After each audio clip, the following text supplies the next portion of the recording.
Track Talk with me, Jay Fresh. The ethos, the idea, the concept is very simple. I play records from my vinyl collection. Records are not only very important to me, but are very important to you. They have helped shape UK club culture.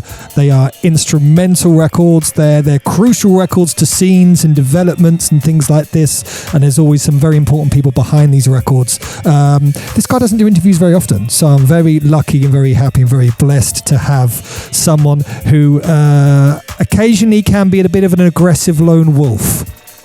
We've got DJ Narrows in the place. Welcome, brother. How you doing, man? Oh, thanks, Jay. Pleasure to be here. It's a very nice setup. Shout out to studio crew. Yes. Thank you. It's a very nice setup, and happy to be here. I don't do interviews that much, no. And I just thanks for the invite, mate. Yeah, no, you're welcome. I mean, I think we first connected on Instagram, probably just waffling about records and things like this, and it seems to have connected with people. The people behind the records, like yourself, seem to warm to it. Yeah. And then here we are to go through on a deeper dive. We're going to go straight into the first record playing in the background, and I've put down here in my notes a track and music that you've made that we can dance to. Legacy. Yeah. I enjoyed making this record. Not all of my records, but quite a few of my records, I remember the day making them. Mm-hmm. This one here I made in collaboration with Morph, who was my studio partner at the time. Yeah. We're still good friends. We just don't, we were mates first and we're still mates. And we did music together, and this is one of the tracks that came out at that time. 2003, 2004. Yeah, around about that time. A record that, as a DJ, I love hearing. I love it creeping in. I just love the energy of it. And if you could introduce it, I'll fade it up and let the tune talk. Well, here we go. DJ Narrows alongside Morph. This one's called Legacy, out on Unk 001.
Starting today's Track Talk with DJ Narrows with a huge record, a powerful opener right there, Legacy. You touched on it there, bro, about your chemistry, your energy, your kind of collaborative work with Morph, and I feel like that's something I would like to know a little bit more about, if you feel comfortable. Oh yeah, of course. So we were mates in school.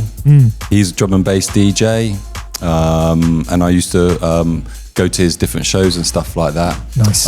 Basically, when I started producing, I went to a couple of studios, and it was just like, why don't I just hook up with my good friend like Morph? So he had a bit more experience than me in the like engineering.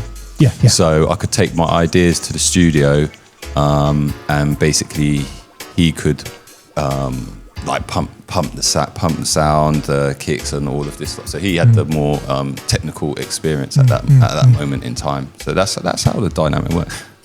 I love Morph, and couldn't have got where I was without that dynamic, I don't think. Quite important. Shout outs to Morph. Nothing but love. And I do, it does bring you back to a number of records that you've released over the years, that there is that, it's listed as the Morph remix on the other side, and there's the kind of re-edits and things like that as well. But we're going to jump into another record now, and when I'm in the gym, I'm always listening to old grime sets, Sidewinder and anything around that kind of era, and often listening back to the Play As You Go Heartless clash in Destinies and Watford. And in the start of the recording is always this record. And I always think of this record, I know it's battered by everybody and still is this day, but I always think of this record in line with that kind of clash. This is Want It Back, and this is one of my very favourite records that you've made. So thank you so much. Oh man, amazing. So Want It Back. Yeah. Number 2, so a lot of when I was making tunes, it was Slimzee was cutting a lot of them first, to be honest with you. So I suppose that's where that crew clash element comes in. Yeah.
Sometimes I'm playing records, listening back to records, and I can't believe they are as old as they actually are, because sonically I'm hearing this going, I can play this, and I do play this out, and it still connects, not just with the old school events and fans and crew, but younger fans get into grime and the MC Cypher sets and things like that. Like, what is that rhythm?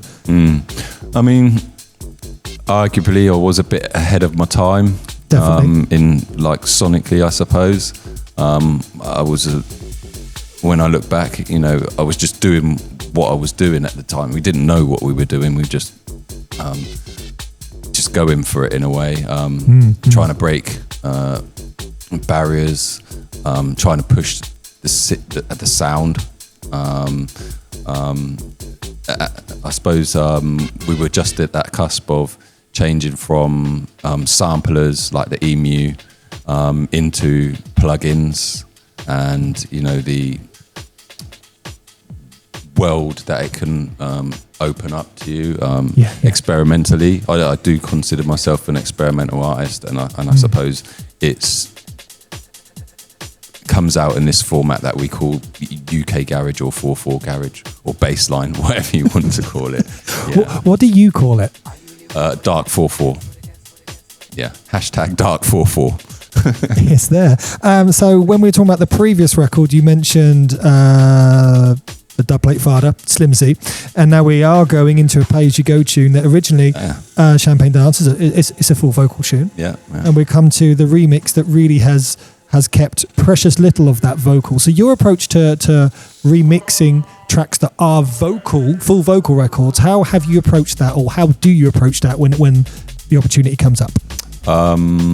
I am mainly an instrumental artist. I don't use much vocal, and I think it's just me putting my own spin on it to my format, what my process is in my head. Yeah, I think that's how I'd describe that. Yeah.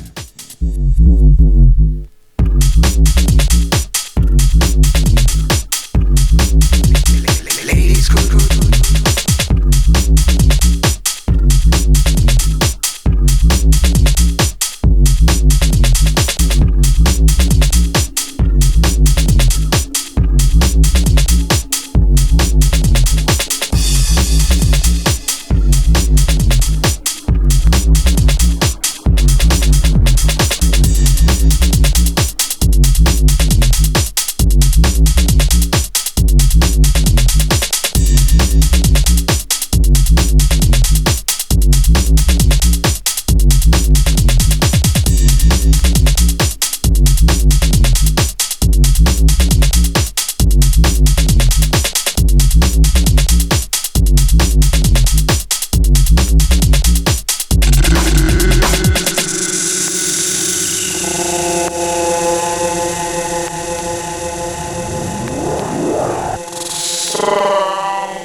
We all love an aggressive bass line. Yeah. That one I actually used the same like module that I used for Save Soul on this record actually. Yeah, so that's where you get that like sound. Absolutely sick. Do you still have all your project files and DATs and dub plates and everything else from way back when some of those things got lost along the way? Definitely got lost along the way, but got some of the early stuff. Yeah.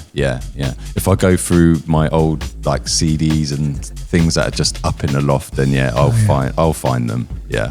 They are there. It's what my missus would call organised chaos. Yeah. It's up there, and it is somewhere up there, but it is up there. Trust me. Yeah, and I've found mini discs. I actually used to use a lot of mini discs. Of course. So when that's how I would sample. I would find, I don't know. I would find Star Trek episodes, things like films like The Matrix, mangas, and just TV adverts, and just sample them into my mini disc, take them to the studio, and if you know what you're listening for, then you might be able to hear some of them throughout my records. You can find it. Track talk with the legend Dark 4/4 garage producer, the guy who paved the way. DJ Naras is joining us. A few minutes ago, I asked you to put a name on your sound, and it was 4/4 Dark Garage. Yeah, Dark 4/4. Dark 4/4. Okay, Dark. Apologies. I feel like this record in the background creeping in is a really good example of that. Fruit Machine. Yeah, it's, a track. I remember this one. So this was a day me and Morph were just having fun. It was a fun day. Sampled an old computer game called Mooncrester. Wow. From back in the day, probably like on a Spectrum or a Commodore or something like. I mean, a real old. We got it up on an emulator on the PC, and wow. Yeah, just went through and sampled all the little beeps and stuff like this. Yeah.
Game's over.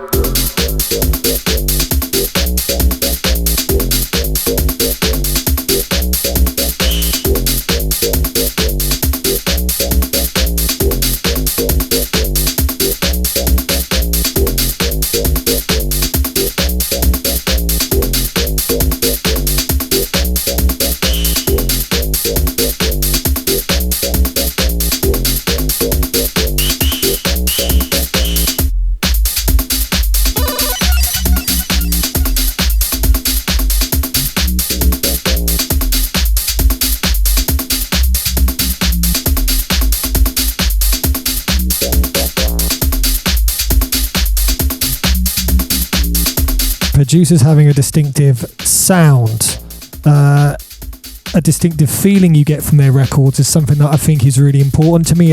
As a fan of music, it's something that enables people to have that legacy, have that instant recognizable quality of their music. And to me, personally, it helps their music really stand the test of time and give you that longevity and legacy. Sampling has always been a really key part of your production, I feel. Yeah, sampling definitely is a key part of my sound. I think it becomes, I don't know, the word organic is maybe not quite the right word, but you can flow more. You can use feeling rather than getting everything precise and stuff like that. And every tune I do, on the day, however I feel, is the selection of beats I will use, or the selection of samples I will use. I literally just what I want to do on the day, rather than having a real standard 808 kit or one of the sample packs or something like that. Yeah. So yeah, a lot of these things on Dreams, for example, the main beat is like a disc from a disco record, and then obviously I just put a more solid kick underneath of it and put some claps in and stuff like that. So yeah. So it's amazing to hear that, because I feel nowadays a lot of producers you talk to, things become a little bit perhaps less creative, a bit more structured about the process, like say getting lost in the plugins and then the objective of the record and things like this. But you said you just there that you jump into whatever feels right on the day, or you were having fun, and yet all your records do sound cohesive and do sound like there's that thread that carries through them. Maybe I'm just overthinking it as a fan of your music, but do you see what I mean? They seem like they come from the same stable. Yeah. You know what I mean? I don't know how that works. I can't explain that to you. I couldn't break that down to you, but I can promise you that every single record that I will use whatever I feel like using on the day. Yeah.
Trap Talk, myself Jay Fresh with DJ Narrows joining me now as we go through some of his legendary records from my personal collection, and we just chop it up, and I always find out more than I ever thought I knew about records and process and things like this. Now it might be a reasonable assumption that when you are playing instrumental records all the way through for minutes and minutes on end, that you might start to get a bit bored of them, but I feel like there's always so much happening in your records. There's all those ravey bleeps and beeps and all the samples you've mentioned that, you know, here we are with Dreams. I mean, it's probably been on for 3-4 minutes and yet it's still rolling, it's still there. I mean, that in itself is a real skill.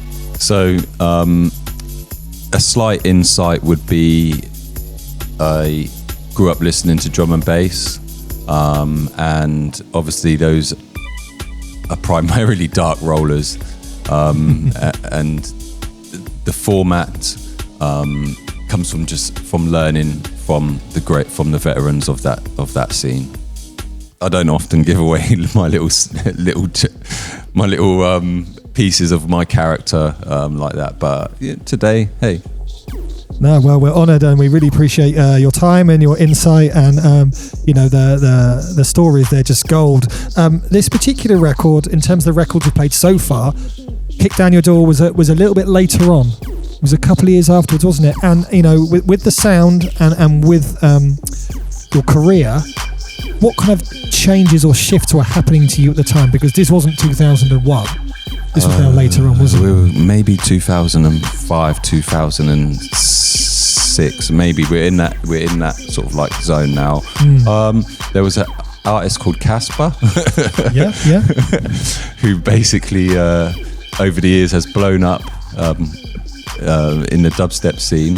And in the early days, I just liked what he was doing, helped him come through a bit.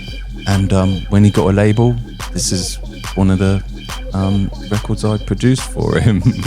Simple as that.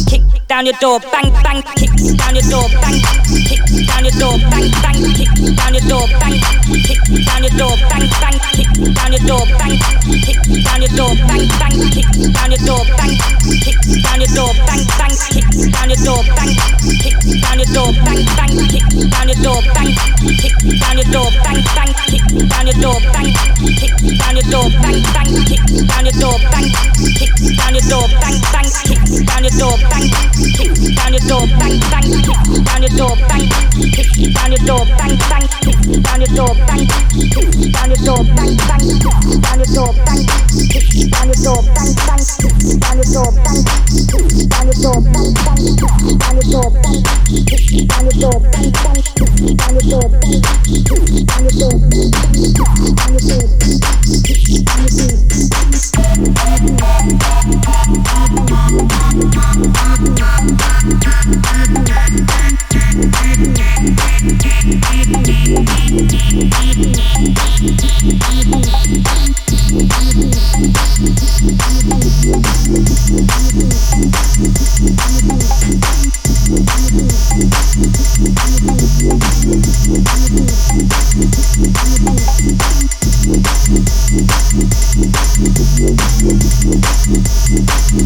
bang,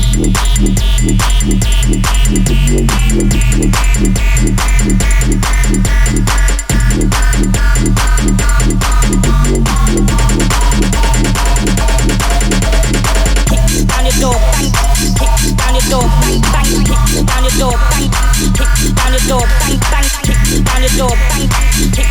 your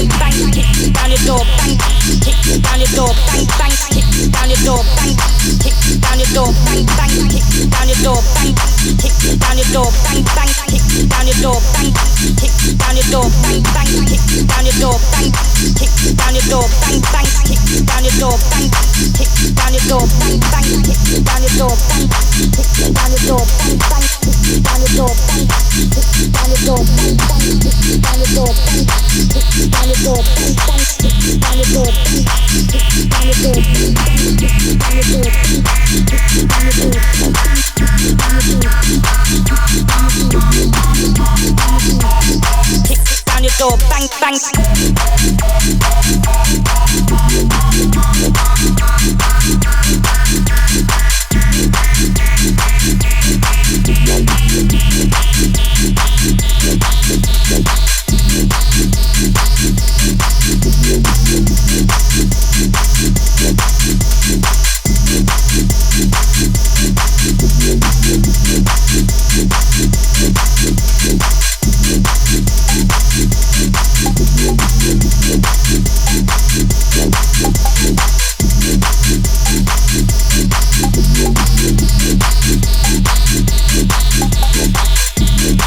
DJ Now's Kick Down Your Door is the record that we are talking over at the moment. I'm interested in the general reaction from fans, from DJs to your music. I mean, but by this point, obviously, you were heavily established in the game and your sound and legacy was there. But earlier on, what was the initial reaction from people to your records and your productions? I'd love to know. So, early on, the reaction was closed doors, I would say. Closed doors. Save Soul and the slightly darker style of production has always been in me, or should I say, what comes out when I produce. There were a couple of tracks and dub plates before Save Soul, but I mean like a couple. Save Soul, when it was made, it was probably obvious, or I could see that I'd done something there. It went off to a few distributors, and there were no takers. In fact, they said, what they were mainly saying is, this is not UK garage, this is like German techno. Wow. I was, people were not thinking I could take this vinyl on. What actually happened was, I gave one day, EZ was playing in a town near me. I went to that rave and I just came out of the crowd, gave EZ a MIDI disc, disappeared back into the crowd. I didn't even say anything to him. Actually, no, what I said to him, I remember the words. I went up to him at the decks. I said, I think you'll like this, and then disappeared. And then, funny enough, about a week or 2 weeks later, he played it out on Kiss. And then obviously 3, 4, 5 phone calls come through from the distributors. Oh, that tune, mate. Come on. So that's kind of how Save Soul got its break. And then it went to the distributor where Wiley and Slimzee and Genius and Pay As You Go and I think Agent X, Cyrus, a few of the other artists who were on that slightly heavier sound or grime sound, you could say early grime. Yeah, and that's the story of the people's reactions in the early days. But yeah, obviously when EZ was playing it or when Slimzee was playing it or when it dropped at Sidewinder, yeah, the place absolutely blew up. There's quite a few times like places were just getting wrecked or set on fire. Everyone's got a Save Soul story, I think. I think they do. I mean, I had it lined up for later on, but you're talking and dropping these gems, and I just had to pull out the Save Soul record to stick on the 1210, 1200 over there. I know again from our conversations we've had on Instagram where you've reached out and you've shared some comments on the record, and EZ being the person to really push it out there and stuff.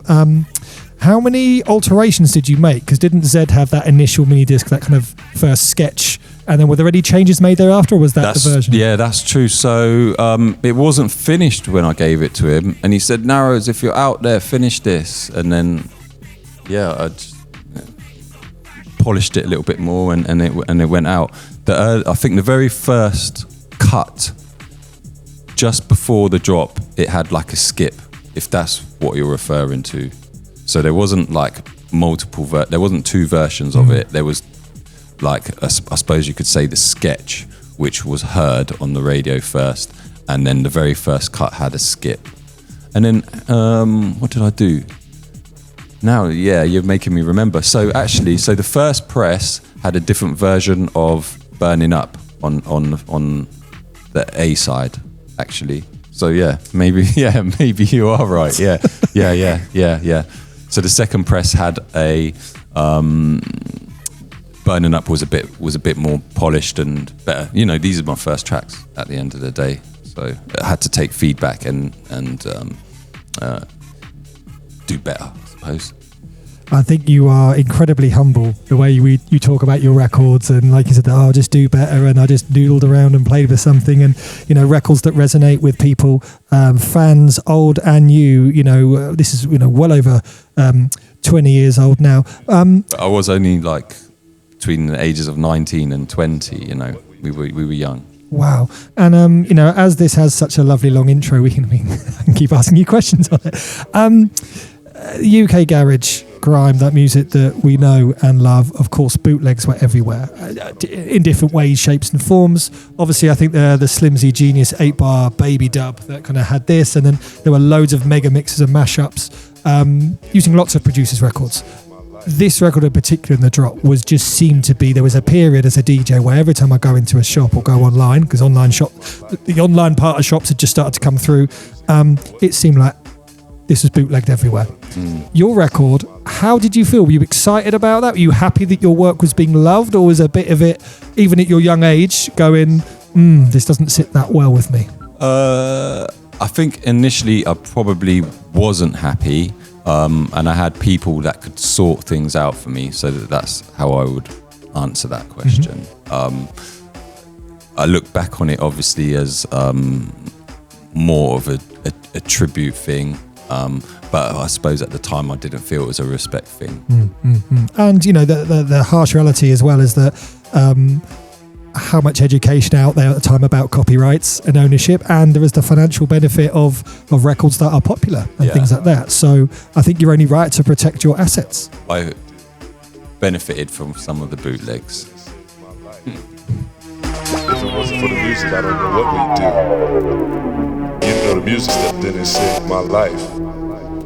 If it wasn't for the music, I don't know what we'd do.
I've written in my notes the defining anthem.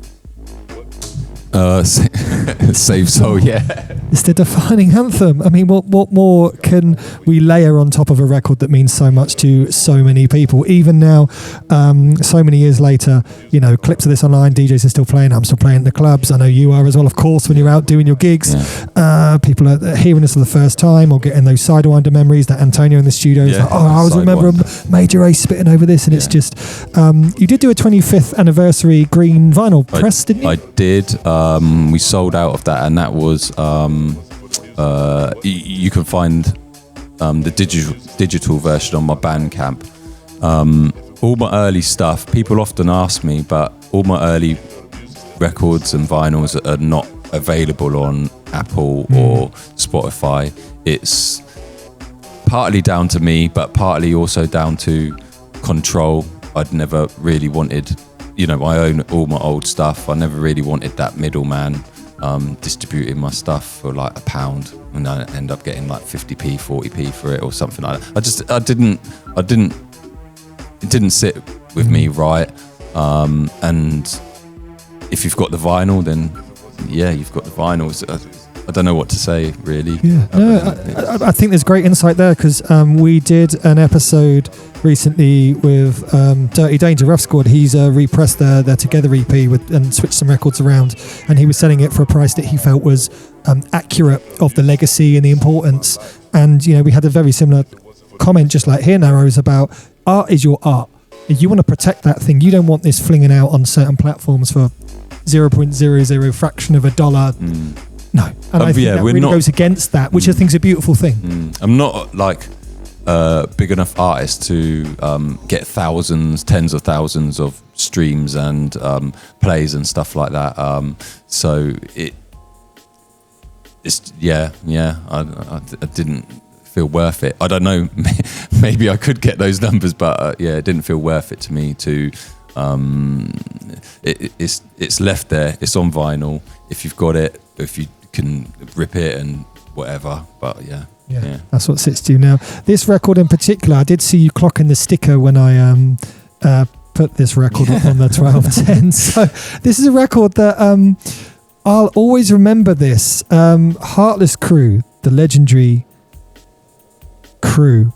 They had their One Extra show first time around. They had a One Extra show way back, and I remember having to record the set off the show of TDK, and it was really loud tape player had, even though it was a late night show and it was recording in my bedroom. It just used to keep me awake. But I remember there was someone who did a guest mix and on that Heartless show from way back when, a One Extra, and they opened with this tune, which I later found out was your version, and I was like, this has got the biggest intro ever. So this is going way back. Was that you doing a guest mix on Heartless? Because I think like it was. Oh, boy, I can't remember. I've done One Extra a couple of times. Did you say One Extra? Yeah, I want to say 2001-ish, round about that era. I can't remember exactly. I just feel like it was a guest mix who opened with this, and I feel like it was you because it was your mix that we hadn't heard before. It could have been, but we were probably going back too far for me to remember. I've been on One Extra a couple of times, and that's I don't know. I don't know if I did a guest mix, but yeah, this one I think I was just showing that I didn't have to do 4/4 every time. So we got a breakbeaty one. Yeah, exactly. And this is Versatile and Be Live. Be Live, amazing. One of the best MCs ever. He is incredible.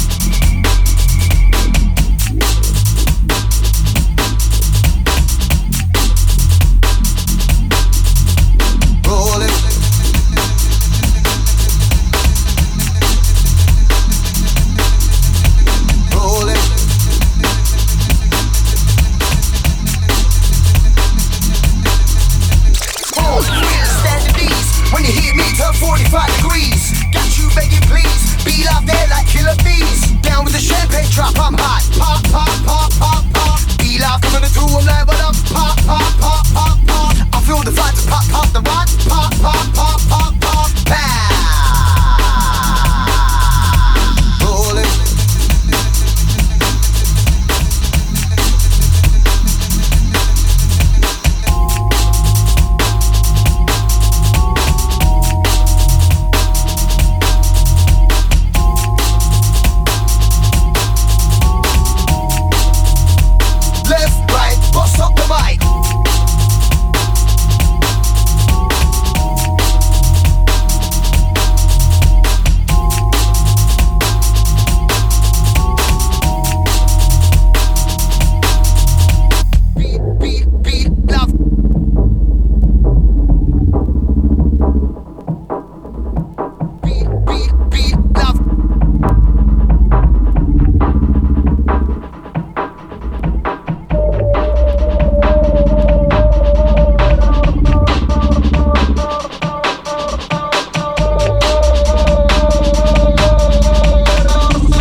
Versatile Be Live. I'll just call it Cakes. And this is the remix from Narrows on a breaky. Yeah, I didn't name that. On that kind of break steppy, breaky kind of sound and era. And you know, I love these track talk sessions, as I've mentioned before throughout this interview with you, Narrows, that you just share insight or gems, or sometimes it re-sparks things in your mind about the record, or seeing the center sticker, or hearing a verse at the end and things like this. You've been involved in the music game for a very long time. You have shared some of your outlook on kind of protecting your records and your craft and delivering things that feel comfortable to you. What do you think is key to having longevity in the game? Success means different things to different people, but what are your kind of thoughts, or what are important to you to have that longevity in the game? Because you're still making music, you're still doing gigs, you're still right up there and held in high regard. Wow, that's a tough question to answer, that one. From personal experience, probably sticking with your sound, probably sticking with your principles. As a person, I'm always quite polite and welcoming, and I try to offer advice if it's asked for, or guidance to the youngers who might come to me and stuff like that.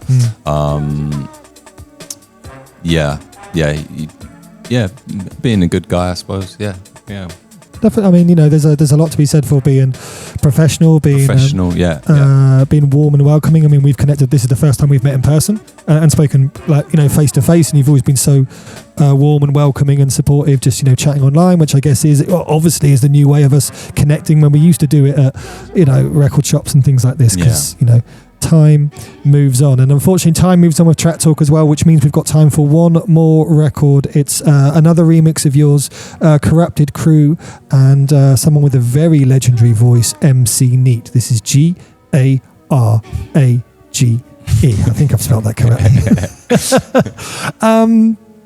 I think off the back of Save Soul, I basically got the opportunity to remix this track here, and it was probably at the time it was probably quite a lot of responsibility at that moment in time, because I'd only done maybe Save Soul and had a sketch of like Want It Back at the time or something. We took the ideas and principles of Save Soul and put it into a remix here. And I guess the thing that stands out about it maybe is like the long intro and then it just drops in. Yeah. Well, you may have been a little bit unsure where to take it, but I mean, man, you did an incredible job on it. Here we go.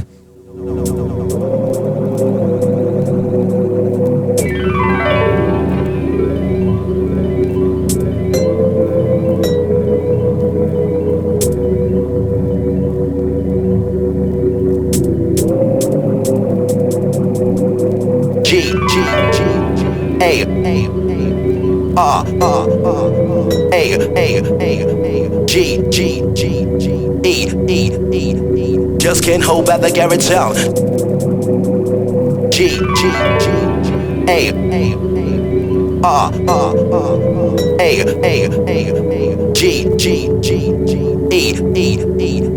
Just can't hold back the garage out.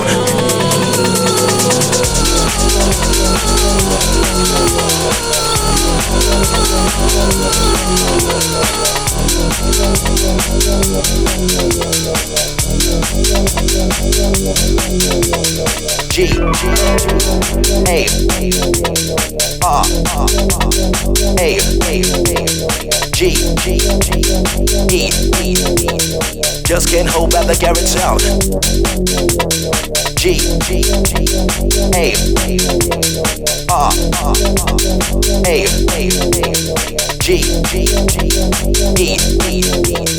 Just can't hold back the garage out.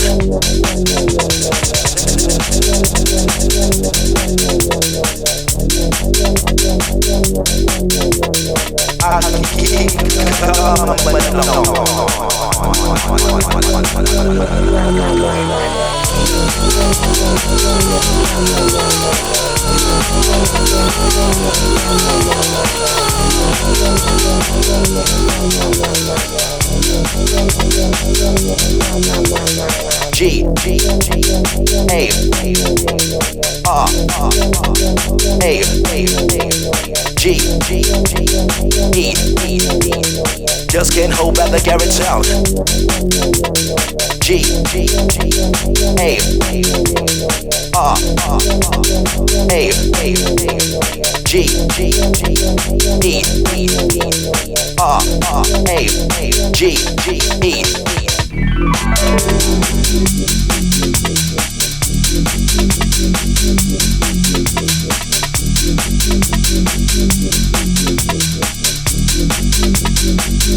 I keep coming on. I keep coming on.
Track Talk. Myself, Jay Fresh, with DJ Narrows, running through some of his incredible records, and you know, just the memories, the impact, everything around this is just something so very special. So normally this is where I'd say thank you so much for joining us today and ask for, you know, your socials and you to share any future work you're working on. But you beat me to it when you said, Jay, I have a new track I'd like to play. Yeah, I don't know how new it is, but I've got a lot of music in my studio that's just been unreleased. I think sometimes, you know, I'm a family man now. You just get lost taking the boys to football, looking after the wife and stuff like that. But I still go in the studio. I'm still the same Aggie bass mentalist, and I guess where I am now, these are the type of things that come out. This one's called Walls of Babylon.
Absolutely disgusting. Thanks, mate.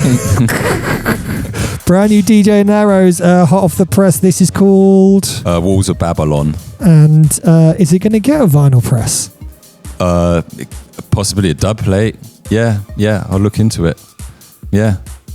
It's just sick. Now you've mentioned throughout, and I'm aware anyway, but to share with the people, so much great new music like this is in the works, is coming out soon. How can people keep up to date with you and reach out to you directly, because you do engage and respond to comments and messages, and you know, you're always warm and welcoming to the fans, old and new, online. So how can people discover you and connect with you and kind of keep that good energy going? So I'm not great at using Instagram and the social media and stuff like that, but if I do see the messages, which, you know, when I do pick up my messages, then I do normally get back to people and we can have conversations and stuff. So it's just DJ Narrows all together for my Instagram, and my Bandcamp is djnarrows.bandcamp.com. Yeah. Amazing. It's been an honour and a pleasure to have the legendary garage grime. Yeah, it's been a pleasure. Everything early dubstep, if you want to go that far with it, with some of those records, the music you've made still resonates. I'm still a huge fan, and music old and new still means so much to everyone. So myself, Jay Fresh, Track Talk, DJ Narrows, thank you for joining us. Yeah, thank you, man. Thank you.